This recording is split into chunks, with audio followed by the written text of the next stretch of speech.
Yes. I've been sweating these questions since they arrived. Oh, are they questions. hard? Scribbling answers, crossing them out, scribbling answers, crossing them out.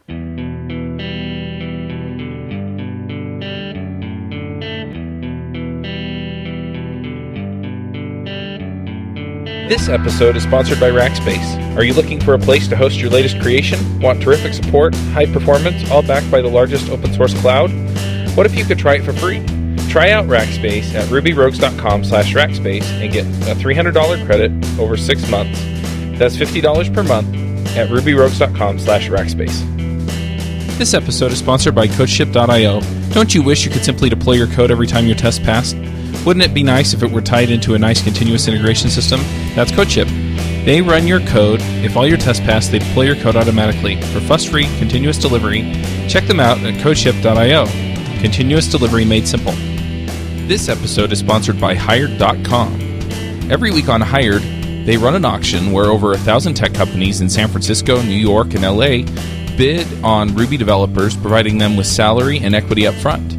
The average Ruby developer gets an average of 5 to 15 introductory offers and an average salary offer of $130,000 a year. Users can either accept an offer and go right into interviewing with the company or deny them without any continuing obligations. It's totally free for users, and when you're hired, they also give you a $2,000 signing bonus as a thank you for using them, but if you use the Ruby Rogues link, you'll get a $4,000 bonus instead. Finally, if you're not looking for a job but know someone who is, you can refer them to Hired and get a $1,337 bonus if they accept a job. Go sign up at hired.com/RubyRoguesPodcast. Snap is a hosted CI and continuous delivery that is simple and intuitive. Snap's deployment pipelines deliver fast feedback and can push healthy builds to multiple environments automatically or on demand. Snap integrates deeply with GitHub and has great support for different languages, data stores, and testing frameworks. Snap deploys your application to cloud services like Heroku, DigitalOcean, AWS, and many more. Try Snap for free. Sign up at snapci.com/RubyRogues. Hey everybody, and welcome to episode 171 of the Ruby Rogues podcast. This week on our panel we have James Edward Gray. Hello? Avdi Grimm. Hello from Pennsylvania. Saran Yitbarek. Hey, from New York. I'm Charles Max Wood, and I just want to say eval, open paren, self, close paren. Very That's nice. dangerous. Yeah, so today we're talking about evaluating yourself, and I think it's interesting because initially when we brought the topic up, I was thinking, sort of, how do I tell if I'm at the right place? But the more I thought about it, the more I got more along the lines of, we had Saran ask us give us a bunch of discussion points and questions, and I really kind of wound up where she wound up with her questions, asking about, growing and changing and, getting better. And so, is there a good place, so to speak, or is evaluating yourself really about figuring out if you got good momentum in the right direction? So, Saran, maybe you can tell us why this topic was interesting to you. Yeah, it's interesting to me because my background before programming, or actually in college, was pre-med. And so in pre-med, if you don't have at least a 3.5 GPA, you can pretty much forget about medical school. And so I spent a lot of time evaluating myself and thinking about, well, how do I know I'm doing well in this class before I get the final grade? And how do I make sure I'm improving consistently? And how am I growing? And when I started to learn to code, I thought a lot about those same things. Am I learning quickly enough? Am I doing well? Am I, beating everyone else? Whatever those metrics were. And I found that it was a lot harder to even find the place you're supposed to be to then see if you are there or how close you are. And it's funny because when I talk to a lot of people starting to code, I get a lot of the same questions around, well, how do I know I'm doing a good job? I have no sense of where I am or where I need to be. So I thought it'd be a really great question and discussion point since, all of you are seasoned and more experienced of, well, how do you measure yourself? And how do you know if you're going, in the right direction? And what is that direction? I should have just let you start it off. That was really good. Those are great questions. I don't think I know how to answer any of them, so this is going to be so much fun. Yeah, but you're seasoned. Right. Which means I know enough to know that I don't know how to answer those questions. That's so Well, true. I bet that makes a lot of people feel better, so that's good.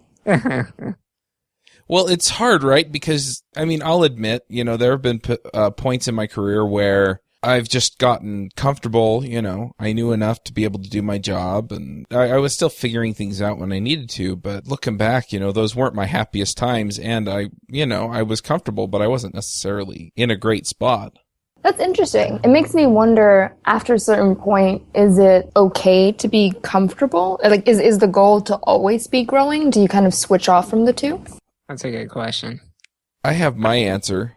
It's going to make some people uncomfortable, but I think life is, people talk about life balance and stuff. And so sometimes, you're going to sacrifice in areas like career because you have other things going on in other areas like family. And so if you are holding steady and you've got other stuff going on, I mean, I think you're doing fine. However, at the same time, technology moves so fast.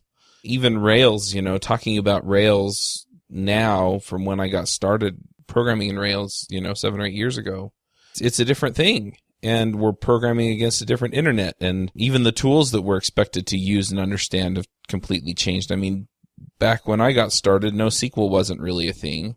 A lot of the JavaScript front-end frameworks weren't a thing. There were web APIs, but not everything had an API, and most of the interesting sites may or may not have had one, and now it seems like that's a thing. And so if you're sitting still for too long, I think you're going to wind up being left behind.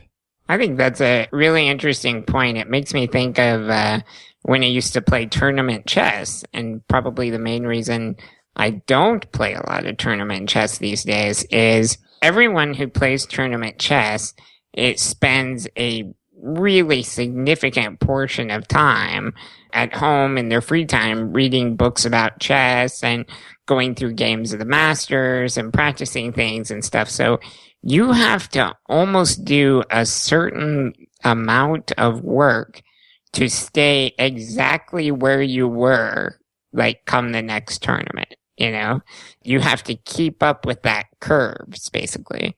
And like Chuck's talking about, computers, they change all the time, It's someone like me who's been in Ruby for so long and is so comfortable in Ruby. But, I can see the writing on the wall. We're going through a huge period of new language growth, where lots of new languages are coming up. And while I don't think that means Ruby is dead or going away or anything like that, it does mean probably that I should be looking at some of these and figuring out why all these new languages exist and what problems they're trying to solve and stuff like that. So, there's that effort to keep up with that curve again. It's kind of the minimal amount you have to do to actually stay in the same place you were in.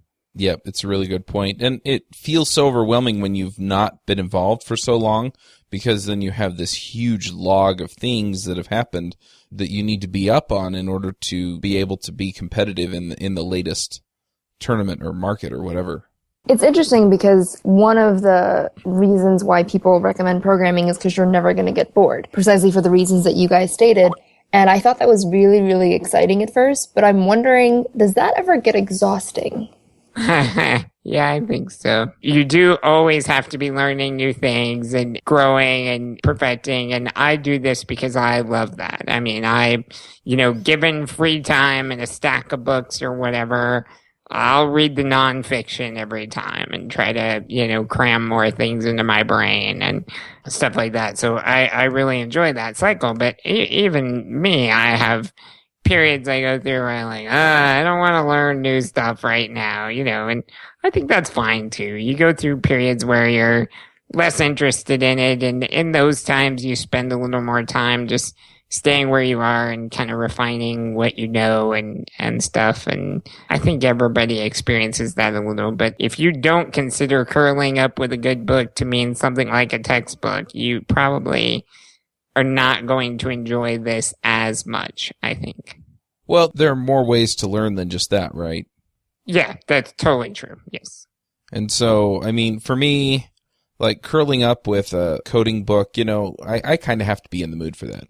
But moving ahead in other ways where it's, okay, I'm going to go do this online tutorial, or I'm going to go watch these videos or listen to these talks or different things like that. There are better ways to do it. But I think the more interesting question, the question we're asking is how do you know if you're doing enough? Or if you're doing the right things. Right. Maybe that's a good question. That's a really good question that I think is hard to nail down. For example, I think a lot of people focus on like languages, how well do I know Ruby or whatever language, or how many languages do I know, or things like that. I've written about this fairly recently on my blog, but I think that's actually kind of one of the least interesting aspects of programming. And if I were going to measure things that are important to learn and get better at as a programmer, I would include things like how to solve problems, or how to think like a computer, which kind of means how to think algorithmically, do this step, then this step, then this step, then we'll be there kind of stuff. Or social skills. I would say a massive part of leveling up as a programmer is learning how to interact well with others, being able to have good conversations, understand what other people are going through, just basic things like how to apologize. I mean, our job is hugely about people, from pair programming to building apps that people use to interacting with stakeholders, etc. All that's about people. And it's a massive part of what we do. So I think things like social skills end up being really important to level up too. I like those skills that you mentioned a lot, because those are the things that don't change with time. Those are the things that, don't depend on what language or what framework is popular at the time, because they're just a part of, you and just developing almost as a person more than anything else. And the last point that you made about it all being about people, I think that's so easy to forget. I think there was a time where I worked on a project and, it was just me and the code. I was, pairing with one other person, but that was pretty much it. And after a while, I kind of forgot that we had users at the end of it, and finally when we released it and, got user feedback, I was kind of like, oh yeah, people are using this, like actual people. And, they're at the core of everything that we do. And so I think that the social skills get downplayed a lot when people talk about being a good developer. I'm going to have to always be nice to people, huh? Yes. You always have to play well with others. It's so sad. I like what you said about how those skills don't change. And you can see this with experienced programmers. They tend to know more languages, right? Pick up more languages and stuff like that, because that's not really the hard part. The hard part is learning how to solve problems and think algorithmically, right? If you can do that, sure, different languages take that in different approaches, especially if you're moving from something like a pretty OO language to a pretty functional language or something like that. There's going to be some twists, but learning how to think like a computer, that's the really hard part, and it doesn't really change, right? So if we kind of focus on that skill for a second, learning to think like a computer, what does that look like? If you were to evaluate someone who does a really good job of that, what does that mean? Put a chip in the back of their head, right? Data jet. That's what I do, yeah. Direct connection to the matrix. It's a good question. I've been trying to figure this out. It's like in mathematics, sort of, and I hate to compare computers to math because I always think that goes awry, but let's say you have a word problem in math. A massive part of that is being able to read the word problem and realize what question is actually being asked, right? And then once you have a question, then you need to be able to go, okay, I have all these mathematical concepts, so perhaps I could construct an equation like this because that's the way the problem is modeled. And then I could apply these set of transforms that I know. And the end result is that I'll end up at an answer, a correct answer to this problem, right? And it's that series of steps, that being able to form the problem, being able to apply each successive step that moves you closer to a right answer, and then recognizing when you have a right answer. That's kind of thinking algorithmically, I think. And some people look at the problem and they're just like, and I'm talking about myself here a large portion of the time, like, okay, now what? And that's the unsuccessful side of it. So the successful side is being able to identify and work through those steps, or even a lot of times in computers, it's knowing that there are steps for that process and having a good idea of where you could go hunting for them, right? Because you can't keep all of computers in your head, right? There's just too much. Speak for yourself.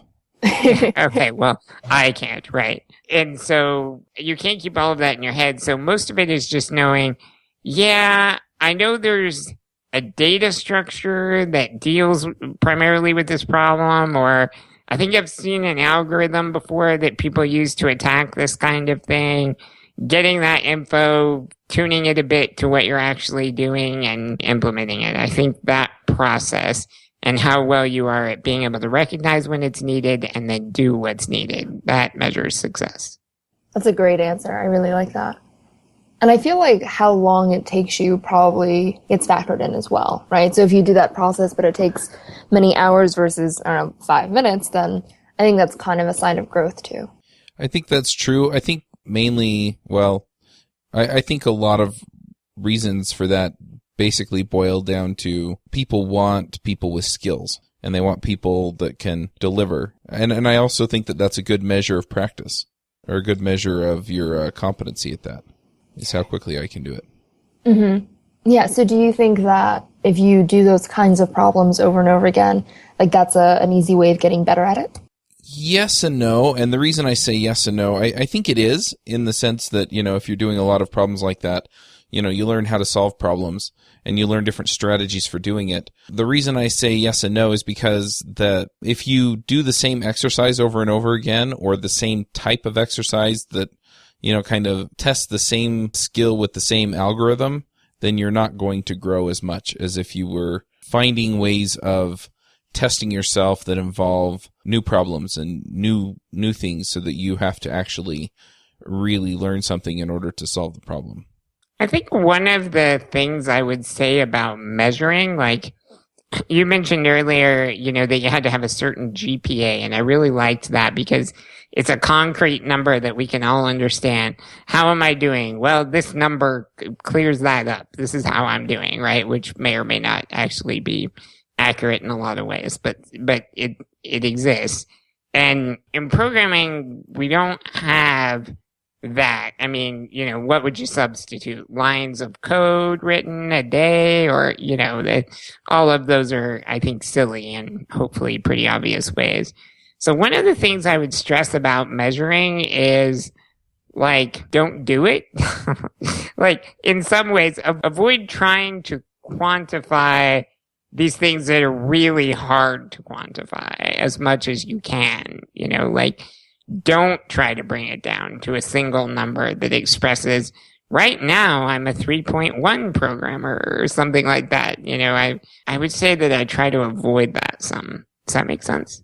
It does, but then it makes me wonder, because regardless of how I evaluate myself, people are always going to evaluate me, right? And people are always going to say, oh, well, she's a great coder, he's a great coder. And if I don't understand how they're making that conclusion, then I wouldn't necessarily know how to improve myself. Does that make sense? Yeah, I think that makes a lot of sense. You're talking about how others perceive you as one thing, and then also, how can you tell if you're making progress on some scale as another thing, right? Exactly. Regardless of where the evaluation is coming from, I think the evaluation happens. So if I can at least understand maybe how other people look at my code, then I can do better in their eyes, which means that I'll get a job or a gig, or, kind of become a better programmer and hopefully have a better career.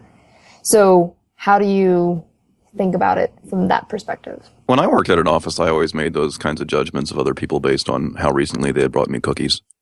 I vote we all adopt Avdi's system immediately. That's awesome. That's is great. for cookie. That's good enough for me. But I mean, seriously, it's so subjective, isn't it? I mean, I've seen people evaluate other people very differently depending on, what was important to them. I mean, one person might evaluate other programmers mainly on certain aspects of their code, another one might evaluate them primarily on people skills, and I've seen people have very different impressions of programmers based on, their subjective ways of judging. One other thing I want to point out here is that, along the same lines of what Saran is pointing out, I like to improve, and I like to be able to say I improved X amount. The other thing is that if you've ever had to fire somebody, it's a whole lot easier if you have some concrete metric that you can say, we only have 10s around here and you're a 2. Good point. It's an interesting idea. So I want to touch on a couple of these things, and I would like to kind of separate them from each other. This idea of how others view us and how we can know if we're making progress on some scale, because I think they're two very different things and probably best kept as separate as possible. How others view me just like scares me like you can't imagine. Like, people come up to me and say things to me about programming they've seen me do or whatever, and that's just because I'm a very public programmer. I'm on the Ruby Rogues podcast that a lot of people listen to, or I do crazy stunts like record YouTube videos or whatever. And so people see that and they come up and they have all these ideas in their head about things I am and am not capable of. And I'm pretty sure most of them are all wrong. So I don't know. As far as that being a metric, I think it's a pretty terrible metric, along the lines of one number to rule them all. And I don't know. So even if we evaluate two separate programmers, maybe an expert and a novice on one particular thing, which thing we pick matters a lot, a lot. Like, an expert, who's been writing web apps forever, may know that really, really well or something. And then you take the novice and you say, you ask them some networking question, some low-level networking question. And, there can be scenarios where the novice gets it right. Like, even when I was a novice, I used to write MUDs for fun, the games that people log into and chat and attack monsters and stuff. So I had a pretty good grasp of low-level networking, even back then, opening sockets and stuff like that. Maybe to the point where I could answer those questions, and somebody who spends all day talking HTTP may not have as good a grasp on. So it really depends which axis you attack on, like Avdi said, right? One axis I try to look at for myself is just basically whether I'm shipping. Because shipping, whether you look at it from a whole product standpoint or just like shipping a feature, shipping a bug fix, and you can even take shipping beyond just software features. But it's one of those things that encompasses a lot more than just specific technical knowledge, more than just technical skill. It also encompasses, are you working, with the people that you need to work with in order to ship? Are you looking up, finding the knowledge that you don't know in order to ship? Are you finding alternatives to writing software that turn out to be cheaper than writing the software in order to ship? So, that's one way I look at it. That's a great one. I like that one a lot. Yeah, I like that one too. And these days I try to keep track of what I'm doing on like a weekly basis and produce some meaningful something each week, because I've found that I can get into a project and just get lost in the project and then work on it and not realize 6 months has gone by and I haven't put anything out there. And like Avdi says, it's a measure of, are you doing stuff, kind of. And I think it's a really good concrete measure. And I think it's also the measure that a lot of managers or, people higher up in organizations are using out there. And I think by and large, that's kind of how I want to be judged too, rather than based on more specific metrics and stuff like that. It can also be, let's be fair, it can also be tough when there are barriers to, when there are barriers in an organization that are keeping you from shipping and you just can't do anything about it, but you're being judged on that. So it's not perfect. I don't know if there is a perfect system, but at the same time, I think there are areas that we can definitely evaluate ourselves in. I agree with James that having one number or one metric isn't enough because it's misleading or can be misleading. But I think at the same time, if we're evaluating ourselves, we can give ourselves some leeway and, just determine what areas are important and evaluate those. And that's one thing that I really like about your answer, am I shipping, is that it's something that I can measure. Did I ship? Yes or no? Did I ship awesome or did I ship something? Okay. And I can evaluate those things and I can give a concrete answer to it and know, okay, I did what I valued. Are there other areas? Are there other things that we should be evaluating? Well, I think the one thing to remember about the shipping thing, like I like it and I think it's great and stuff, but I think, it's important to remember that a lot of times it's just what got loaded into my head that's actually the important part. So like, it's totally reasonable to spend a week working on some idea, I think, in many cases, to realize at the end of the week, that's a terrible idea, and this is why. And we can never ship this, and this isn't going anywhere. But now we've learned this lesson, and we won't have to mess with that again, or whatever. I think that is also a valid form of, quote, progress, right? Yeah, and kind of, I think based on that, one thing that I've been trying to do, but I haven't really been very consistent on, is making a Today I Learned list. So for me, my growth is all about just, did I learn something new and useful? And I find that documenting it means that I don't have to relearn it later because I forget way more than I'd like to. And so for me, if I can, write down 3 things that I learned that day, regarding programming and technical stuff, then I'm winning. Like it's really that simple. And I think I blogged it recently where I just wrote, here are 3 to 5 things that I learned. Here are the resources that, I use to learn them. And as long as I'm moving forward in some kind of concrete, tangible way, that's my own kind of personal measure of growth.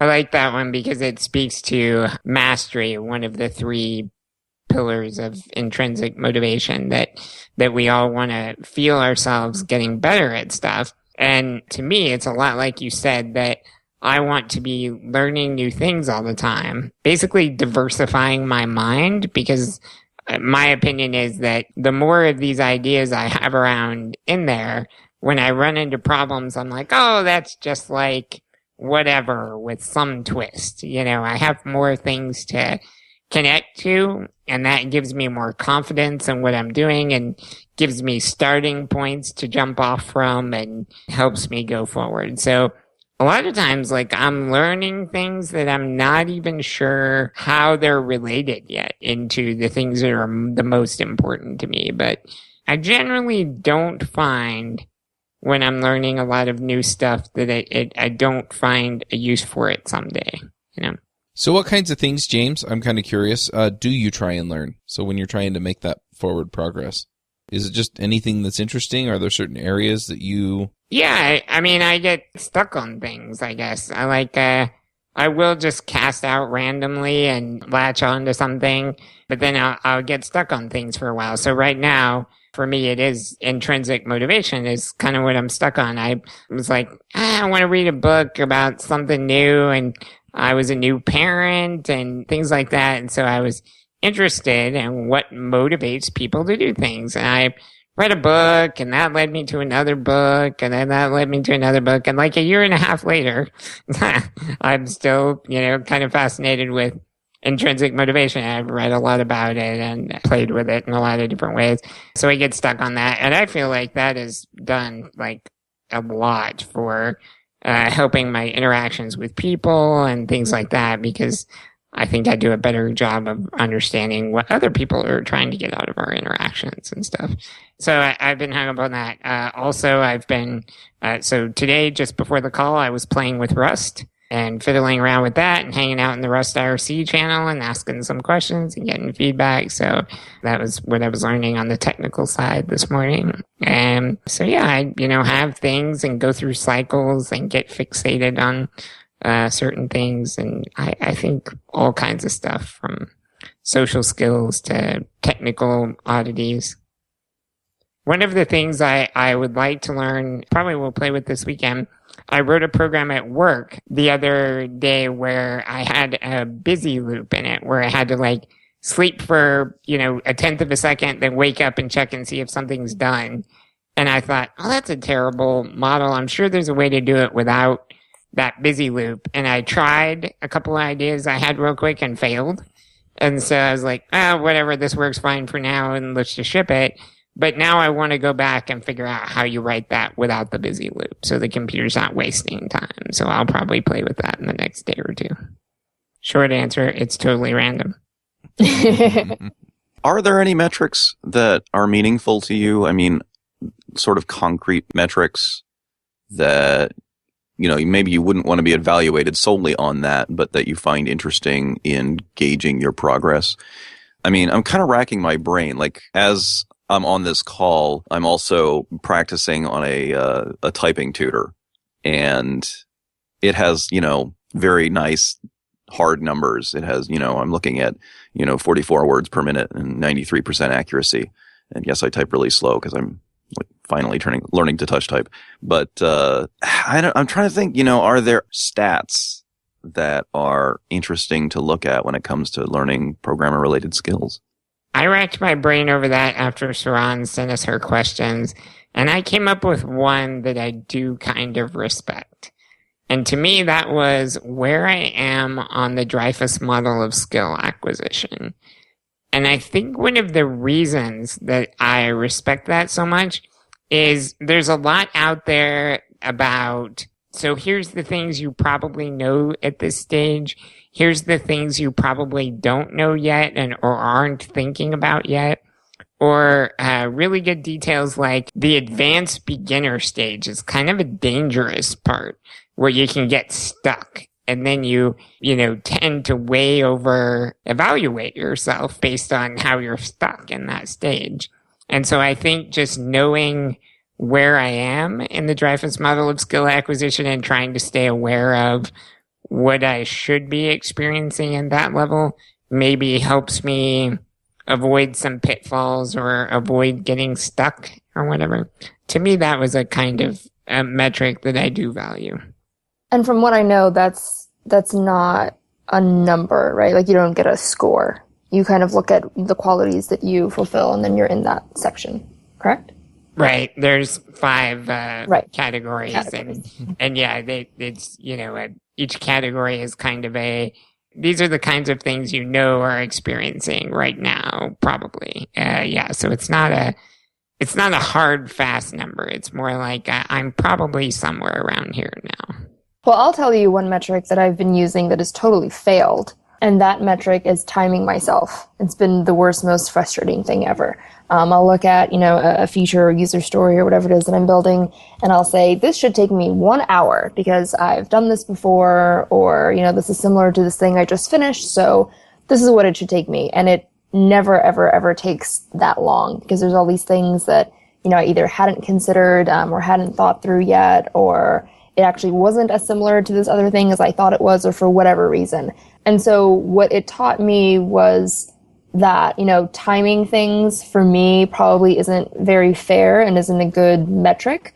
But it did teach me that if I'm able to time something well, it's not so much a reflection of my skill at that thing. It's more a reflection of me understanding the problem that I'm solving well enough to estimate a time that makes sense. Does that make sense?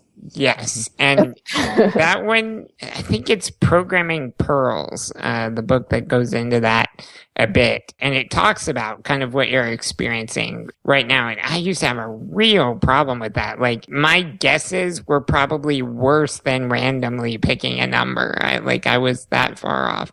And it gets better over time, I think. I mean, I'm still not a perfect guesser by any stretch of the imagination, but I think I'm way better at estimating what I can accomplish in a given period of time now. And I think that's one of those things that you level up on as you go. And in Programming Pearls, they actually encourage, even though you may be bad at it, they say that's fine and you should still keep doing it. Because it's something you have to train yourself. Estimating is a skill in and of itself, and it accounts for a lot of different factors, right? Like about, building in some time for things to go wrong, building in some discovery time, building in time for each of the unknowns that you're currently aware of, whatever. And that is a muscle you can develop as well. And so they think there's some value to that. But I definitely, in the past, felt like you at times where there's I obviously have no clue how people estimate this stuff. And, but I think I'm getting better at it as I get farther along the scale. One thing that I want to point out with the Dreyfus model and some of these other ways, in fact, pretty much every way of self-evaluating, is that you have to be able to accurately evaluate yourself. And that's not always easy. I mean, there are some areas of my life where I found that it's harder for me to be subjective than others. And, I want to be good at programming and I want to be good at specific things. And so it's tricky for me to say that I'm not as good as I want to be, or, maybe in some ways it's harder for me to say that I am as good as I am. And so, are there ways to get around those things where you may have some doubts about your skills, or you may be overestimating how good you are? I think it really helps when you get to work with other people. So for me, I find myself underestimating myself more than overestimating myself. And I find that it's a lot easier for me to give myself credit for my own growth and learning when I get the opportunity to explain the thing to someone else. And when I get to pair and they say, well, how do you do that? And then I'll just start talking and I say, oh, I actually kind of do know what I'm talking about. And I think that using social coding is a great way to gauge yourself and either find holes of things you don't understand or maybe acknowledge that you know more than you think you do. I was just going to agree with that. I'm prone to thinking that I just don't know anything at all, especially when I haven't worked with anyone for a while. And I have found that just pairing with someone else is a great way to feel a little bit better about, oh, I guess I actually do know things after all. Yeah, Steve Klobnik has one of my favorite stories about that. He talks about how he was pairing with someone one time and they, were doing something and then they ran into some bug and they had to figure it out and, hunt it down and stuff. And then they were done and the person Steve was pairing with said, oh man, I'm sorry. I bet that was really boring for you or whatever, that like we had to hunt down this bug and stuff and like this is beneath you kind of thing. And Steve said, what do you think I do all day? Like this is programming. This is what I do, and I thought that was really great. Like, that people think, because we're experienced or something, we don't hunt down bugs or whatever. It's not true. We do exactly that, and yeah, I think that's tough. So it's appropriately humbling to pair with other people, or sometimes even just, when you are pairing with someone and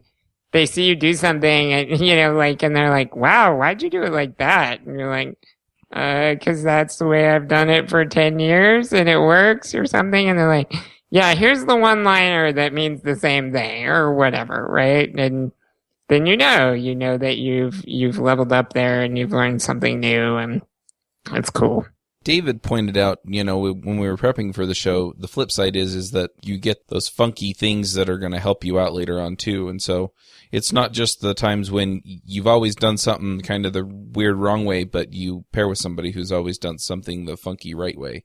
Yeah, I think that getting to ask the question why and being asked why you do something is just awesome. Exactly for that reason, because you have to defend your code or your design or your strategy, and you're forced to kind of think through and realize whether or not you actually thought it through or whether it was just, yeah, this is just how I've always done it, or this is how one person showed it to me that one time. That's all I got. It's a great opportunity for learning.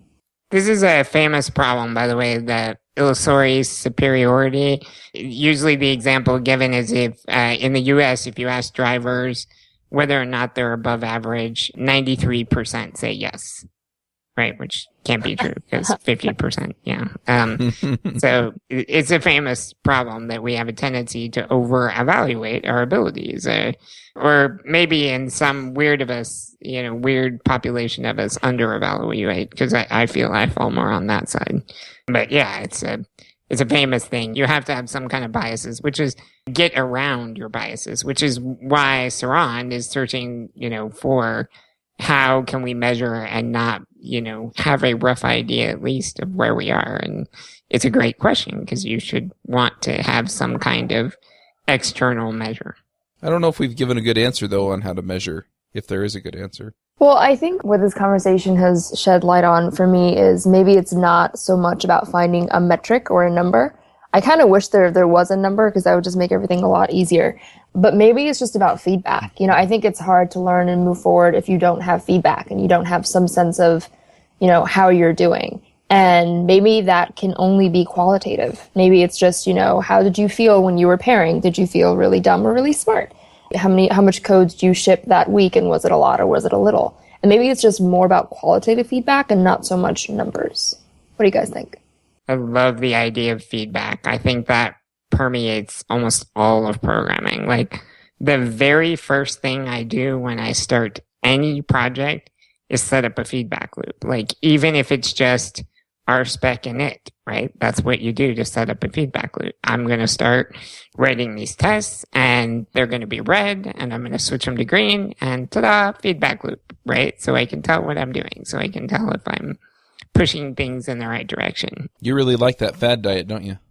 Right? Yeah, exactly. But yeah, you have to have, I think you're exactly right, that you have to have some kind of feedback so that you can tell, am I pushing in the right direction? Am I pushing in the wrong direction? Now, there are times when that feedback is particularly hard to set up or get, I think, because of lots of various reasons, just of complications, but it's important.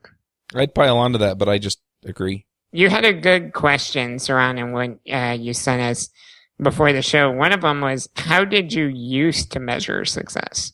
And that question I spent a lot of time thinking on because I found that I think I used to include many laughable things. Like, I want to call them stupid programmer tricks. I knew, like I can easily in one line build a binary tree or something like that using inject. Therefore, I score certain points or whatever. And nowadays, I would consider that knowledge, next to useless or something. And so I think I've definitely come a long way in getting past those ideas of measurement. Yeah, a lot of my metrics were based upon what other people thought, which is both good and bad. And the other metric, and I still use this to some degree, is am I more capable of solving the common problems that I see than I was before? But that's not really a number that I can, come up with because I don't really track it. I think I have a similar metric to that. When I find myself running into a lot of things, especially at work, where I have absolutely no idea how to attack it, then that kind of goes on this list of things I should probably look into at some point. And then I try to push down that list a little bit when I have some time so that next time I run into problems like that, I have at least an idea about how to go about solving it. I like that a lot. I like the idea of keeping a list of things that, you see over and over again and you should probably focus on and learn. And it's funny because I guess I keep a mental list of that, and there are a couple of things that I just thought would be really hard because I didn't know them, and then I realized that they actually weren't hard at all, and it was fine. And learning them kind of got over this huge barrier that had bothered me for a really long time. That's a great point too, right? Because when you've never looked at anything, then you have no way to assess how hard it is. And so when you do, run into it or whatever for the first time, you're like, this is impossible. I'm totally clueless. And then, some things are really hard. Some things are way less hard. And, it may be that once you've spent 10 minutes reading a little bit, you're like, oh yeah, this isn't bad at all. I feel like one of the most important things that I strive for in development is just perspective. I mean, it seems like that's one of the things that helps me solve problems more than anything else, is having a bigger perspective on what tools are out there, a bigger perspective on, this problem. How does this problem fit into the universe of problems? What problems is it related to? That kind of thing. And unfortunately, here again, I know that I want this, but I cannot for the life of me think of a way of measuring perspective. I can look back and see that I have more perspective now than I did before, but it's very hard to quantify that. I think you're right that it's hard to quantify. I actually relate that in the social skills category. To me, that's one of the things you really get out of raising your social skills. Looking into anything like, feminism, racism, or just how to talk to people or how to persuade people or rhetoric or things like that. In my opinion, all of those things severely level up your perspective. I would agree with that, but I think there really isn't a perspective scale, Yeah, I agree. Which is tough because, the most worrisome thing about gaining perspectives, you look back and you realize how little perspective you had before, and you think, wow, that means I must have really poor perspective now compared to how I'll feel, 5 years from now. And you wish you could actually see it, on a scale somewhere. At least I do. Ditto that. But all you have is your subjective perspective. Yeah, the one thing I have found is that if I've worked for a long time with somebody, a lot of times they can give me some advice on where to go. And they offer, they may have perspective that I don't. Yeah, I mean, I guess that's sort of, maybe it's less important that we know where we are on a scale, and maybe it's more important that we have a sense of motion or not motion.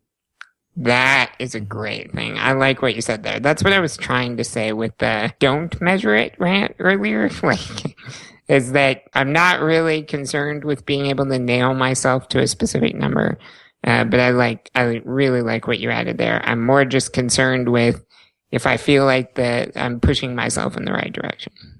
I relate this a little bit to like physical exercise. I mean, physical exercise is one of these things that it's really easy to quantify.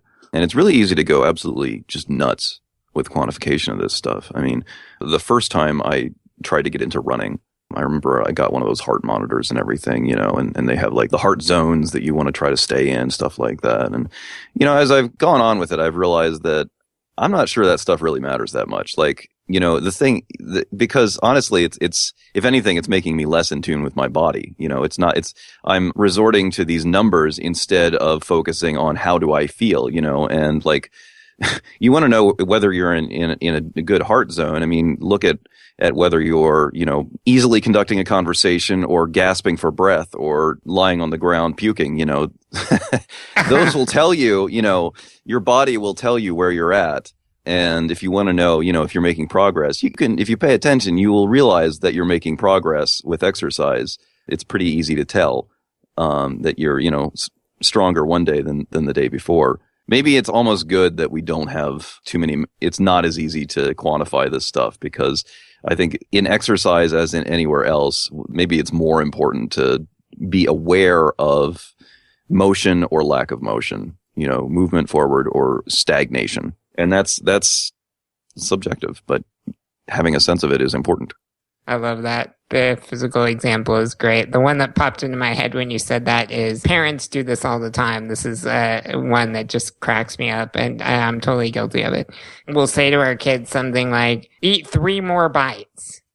Like, where did that number come from? You know, like, if you don't, what? You're going to waste away and die? Or, you know, like, it's just this totally arbitrary number that we pulled out of thin air that has no meaning. Like, the kid, you know, if they get hungry, they'll probably eat a little more. And if they're not hungry, they'll probably quit, you know, or whatever. But yeah, exactly. It's hard to quantify. So how do you guys feel about your motion and your growth right now? Felt pretty good until we did this podcast. Thanks, Ron. Anytime. I feel bad. I feel really bad and about my forward motion. And it's weird because maybe I would be in a worse position if I felt good, because like it's the feeling bad about my forward motion that makes me do more. It's a weird kind of situation where if I feel good about it, it probably means I should start feeling worse so that I'll start moving forward more. I don't know. Maybe I'm just neurotic. No, if you're neurotic, I'm neurotic too. I'm the exact same way. It's like if I'm happy with myself and I say, okay, great, I'm doing well, let's go watch 30 Rock. But if if I feel bad, and that's my motivation to do better. I'm going to do us all a favor. We all suck. I go through periods where I feel good and bad about it. I mean, like last week, I was playing around with Rust in my free time, and I felt utterly defeated. Like just, everything I tried, I couldn't get it to work, and I didn't understand the errors, and I tried asking some really badly formed questions in IRC, and so that got me nowhere because it was a terrible question and things like that. And so I just felt like I made no progress last week. So then this week I sat down and I'm like, okay, got to reduce it to small things I understand, work forward, ask good questions from that. And like I had a discussion in IRC today in Rust that I think got me over one of the biggest humps I've run into so far, so it's like that was the setback that let me go forward this week, So I have periods where I, feel bad about it and periods where I feel good about it. And it waxes and wanes. And I hope that's true for everybody. Otherwise, that's really going to upset me. But so I think, you want to look at the long game, not the short game. And long term speaking, I feel like this year has been a great year of progress for me. That's good to hear, James. I tend to go back and forth too. I mean, sometimes I feel like I'm doing great and sometimes I don't. And sometimes I'm okay with not feeling like I'm making a lot of forward progress. I mean, there have been a few times this year that I haven't had time. You know, I've had things going on with family. I've had things going on with clients, and I just didn't feel like I had very much time to put into, you know, making that forward progress. And the projects I was working on weren't exactly challenging. So there's that. And then, you know, the flip side is that sometimes I get really excited, and this is how I usually move forward, is actually in fits and bursts. So I'll get really excited about a project, and so I'll go build something out. So for example, I've been playing with Swift lately, and so I'm getting ready to start building an app in Swift. Another one that got me really excited was that I started looking at Riak, the database. And I know we did an episode on it a while back, but I kind of looked at it then, but I've been really digging into it and I've been getting excited about it. And so I'm actually considering now building out like a Twitter clone on Riak and finding out, you know, what the limitations are and things like that. And so I kind of level up because I'll spend a couple weeks playing with the project, you know, and then I'll kind of slide back into not doing a whole lot for a little while, and then I'll go and run ahead with this stuff. You know, I'm not necessarily happy with the slower periods, but I feel like I make up for it sometimes with the active periods. Does that make sense? Yeah, it does. I feel like I work in bursts too, and mostly my bursts are around what things I'm paying attention to. So when I think about myself as a programmer, I think about the product that I'm building, like the end product, whether or not it's actually out there. I think about the quality of my code, and then I think about the process, which I pay a lot of attention to. And so I feel like right now most recently I've been very focused on my process for building, and I think that's improved. That's kind of my burst of energy, and I haven't been paying too much attention, or as much anyway, as, you know, optimizing the product and the code. And now I think I'm going to like shift gears and focus more on the product, and then it kind of goes in cycles of things that I focus on. I like how you divide up and measure in different categories. I don't think I do enough of that. Yeah, you know, I noticed in the most recent project I worked on, you know, we had to, you know, it was just two of us and we did everything. And I realized that when we did retros and we talked about things that we liked, it kind of always fell into those categories. Like it always fell into the code that we're actually writing, how we're writing it, and then whether, you know, how happy users are with it. And so I feel like now when I'm working on side projects or personal things, thinking about it in those three categories helps me focus on specific skills as a programmer. I think that's awesome. I like what Chuck said a lot about how, you know, sometimes you just have like family time. Like this month for me, my daughter had a big birthday and we had company in from out of town twice because of that. And then she started school just a few days ago, so we've been doing, you know, lots of extra things at school because of that, and just stuff like that. And I knew going into this month, like, you know, I'm not gonna have very much time for programming stuff, and whenever I get done, I get done. And the truth is, I haven't done very much programming this month. I've done a lot of reading. You know, when I'm busy and can't get to the computer, I think, well, in that case, I'll read more on the Kindle, you know, and try to push forward in other areas and stuff. And I think accepting that and going into that knowing, you know, or just being aware that you're doing other things right now and that those things are probably good too. I mean, time you spend with your family and developing that adds to your happiness, and I hope, and, you know, makes it better for when you get a chance to come back and attack it again. So that's time well spent too. Yep. So we kind of talked a little bit. I don't know if it's just in my head or in general if we've been talking about evaluating yourself on more or less the tech skills or, you know, different technologies, learning stuff like that. But is there a good way to evaluate yourself on the non-technical stuff? You know, the stuff that James pointed out that we should probably be learning, like our ability to think like a machine or our ability to communicate with other people. How many fights do you get in on the internet? Nice one. As many as I want to. I don't know. It is a good question. It's hard to know, you know. And social skills are one of those things where I feel like, yes, I learned something new, and now I have so much farther to go now that I'm aware of all these other things, you know.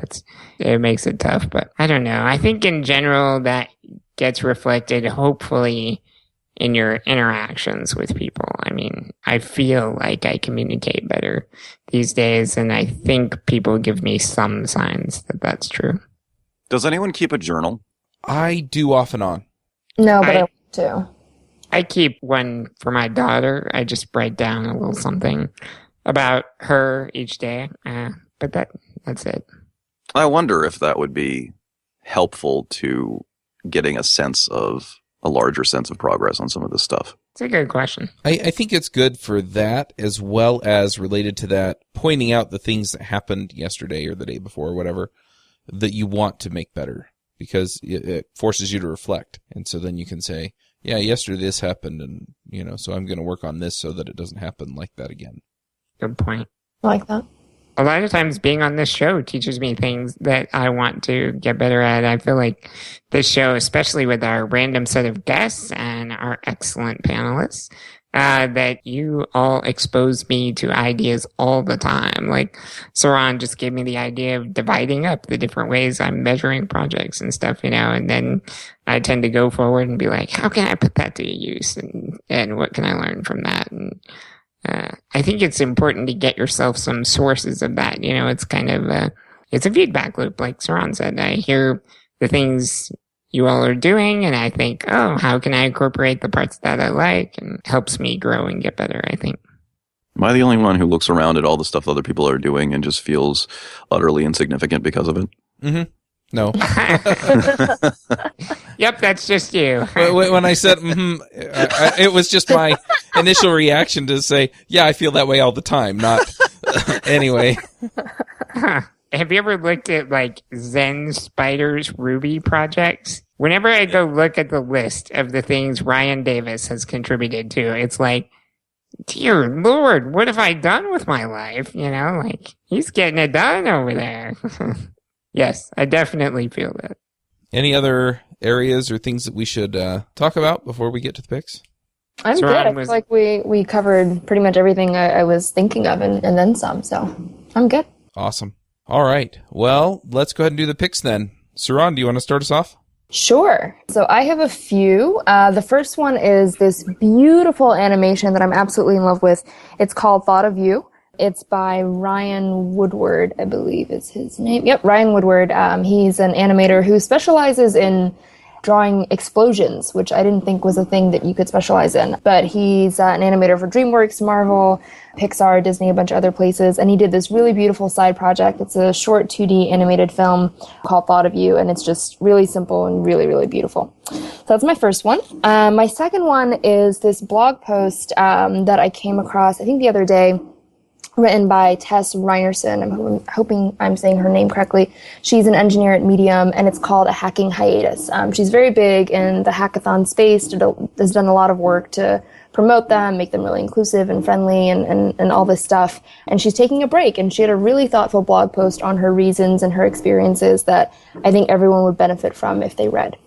And my last pick is called Smacks, which I recently came across. So if you follow me on Twitter, you know that CSS and I have a very terrible relationship. Every time that I think we're going to get along, I feel very betrayed by it. And so I was complaining and doing my ranting as I usually do, and someone suggested this resource that I'm hoping to be able to dig into more in the coming weeks, but it sounds amazing. And the idea is that it's a style guide. So it's not a framework, it's not a plugin, it's not a library that you download. It's more of a way to think about CSS and to think about your design process so that you're not as frustrated and angry as I usually am.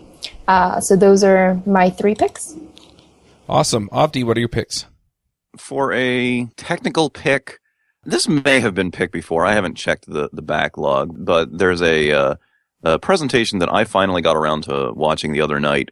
It's Brett Victor's Inventing on Principle video. I know a lot of people have talked about it already. But it had been on my queue all this time. But I will say it was worth the hype. Really, really thought-provoking video. Thought-provoking on a couple of levels. On sort of the surface level, he has some really interesting demonstrations of possible new ways of interacting with code. But then sort of on a meta level, he also has some thought-provoking things to say about thinking about why we invent, why we write code, and possibly having an overarching principle behind the stuff that we build. So yeah, Brett Victor, Inventing on Principle. It's a good talk. And got a lot of other stuff, but I'm going to leave it aside for now. I'll just pick one non-Cody thing. I was looking around for something better to keep the sweat out of my eyes when I was running. Usually I just wear like a cotton bandana to keep the sweat out of my eyes and also to keep my hair under control while I'm running. And I asked around to various other runners, and I got a bunch of suggestions. But the one that I ordered a few products, but the one that really worked out for me is something called the Buff Headwear, which is basically just a tube of very stretchy, very wicking fabric. And you can get it in all kinds of styles, and you can wear it in like a dozen different ways. And it works really, really well. I actually ordered one and then immediately lost it in the Atlantic Ocean and proceeded to order 2 more because I really liked it. So that's it for me. You go running in the Atlantic Ocean? No, I was foolish enough to. Yeah, that's hard mode. No, I was foolish enough. I like it. To wear it while I was playing around with the kids in the ocean when we went to the beach, and it turns out it's not such a good idea for controlling my hair when dealing with large waves. But for running, it's good. Awesome. James, what are your picks? Dang, everybody else's picks are so good. Saran's really right about that hackathon break article. That's one of those good ones that'll level you up socially. And the Inventing on Principle talk that Avdi mentioned is just pure gold. So I just want to +1 both of those. For my own picks, I've mentioned that I'm kind of obsessed with intrinsic motivation. So I guess I'll go ahead and do a few picks related to that. If I had to sum it up in 2 books, it would be Punished by Rewards and Drive. If you're not aware of why rewards and stuff like that are problematic, you probably want to start with Punished by Rewards. I wasn't, and I needed this book to make me understand how things like that work and what's going on. And there's like 50 plus years of research basically condensed into this one book. So it's a great place to get that. If you're already aware of that kind of stuff, you can probably safely skip that step and go straight to Drive. And Drive is more about how does intrinsic motivation work and how can we use that to our advantage. Really good books. And then just for a fun pick, I picked up a Sphero recently. And I've been playing with my daughter with it. Sphero's a little round robot. It just looks like a ball. And you drive it with your iPhone, iPad, Android, whatever, via Bluetooth. And you can drive it around. It just rolls around. It's really fast and zippy. It jumps up ramps, and you can change the color of it. And you can even get this little rubber shell you put on it that gives it more traction outside, or lets you drive it in the swimming pool and keep going because it, spinning around and around and pushing it forward in the swimming pool. So lots of fun stuff. We've just had some fun playing around with it. Lately, it's kind of a cool way to get your kids to see, what a simple little robot is like, very simple, but fun. Those are my picks. Cool. I was at a conference last weekend, and I don't know if I have any great picks. I did listen to a book while I was out there, in a little bit of the spare time I was out there, and it was just kind of of interest to me because the girl that wrote it is from Salt Lake City. It's My Story by Elizabeth Smart. Elizabeth Smart was kidnapped when she was 14, and the guy was nuts, and so it just talks about what happened to her over the 9 months before they found her. They found her in Salt Lake City, walking down the street with him and his wife. So anyway, really interesting. She did have some pretty terrible things happen to her. So if those kinds of things bother you, then I recommend that you don't read it. But anyway, it was interesting just to see what happened and how she was able to come through it. She was able to come through it and basically go on to be a mostly normal person. So she went on a Mormon mission. She met her now husband there. They seem to be pretty normal. She's an anchor or guest anchor or something for the local news station now. And so anyway, so I thought it was interesting, and that's My Story by Elizabeth Smart. I don't have any other great picks. I just been busy doing other things. The conference I was at was Podcast Movement, and it was a terrific conference. So if you're looking at doing some content stuff And this time there was a lot of focus on how to convert and make money with your podcast. So, if you're interested in any of that, then it was definitely a good way to go. So anyway, those are my picks. And yeah, we're still doing the book club book. We're going to be talking to Martin Fowler about Refactoring Ruby Edition. So if you haven't read it yet, go get it. We're going to be talking to him in September or October. I don't remember exactly. But yeah, so that's it. Go read books. Thanks, everybody. Thank you. A special thanks to honeybadger.io for sponsoring Ruby Rogues. They do exception monitoring, uptime, and performance metrics and are an active part of the Ruby community. Working and learn from designers at Amazon and Quora, developers at SoundCloud and Heroku, and entrepreneurs like Patrick Ambron from Brand Yourself. You can level up your design, dev, and promotion skills at Level Up Con, taking place October 8th and 9th in downtown Saratoga Springs, New York. Only 2 hours by train from New York City, this is the perfect place to enjoy early fall at Oktoberfest while you mingle with industry pioneers in a resort town in upstate New York. Get your ticket today at levelupcon.com. Space is extremely limited for this premium conference experience, so don't delay. Check out levelupcon.com now. This episode is sponsored by Mad Glory. You've been building software for a long time, and sometimes it gets a little overwhelming. Work piles up, hiring sucks, and it's hard to get projects out the door. Check out Mad Glory. They're a small shop with experience shipping big products. They're smart, dedicated, will augment your team, and work as hard as you do. Find them online at madglory.com or on Twitter at madglory. Hosting and bandwidth provided by the Blue Box Group. Check them out at bluebox.net. Bandwidth for this segment is provided by CacheFly, the world's fastest CDN. Deliver your content fast with CacheFly. Visit CacheFly.com to learn more. Would you like to join a conversation with the Rogues and their guests? Want to support the show? We have a forum that allows you to join the conversation and support the show at the same time. You can sign up at rubyrogues.com/parlay.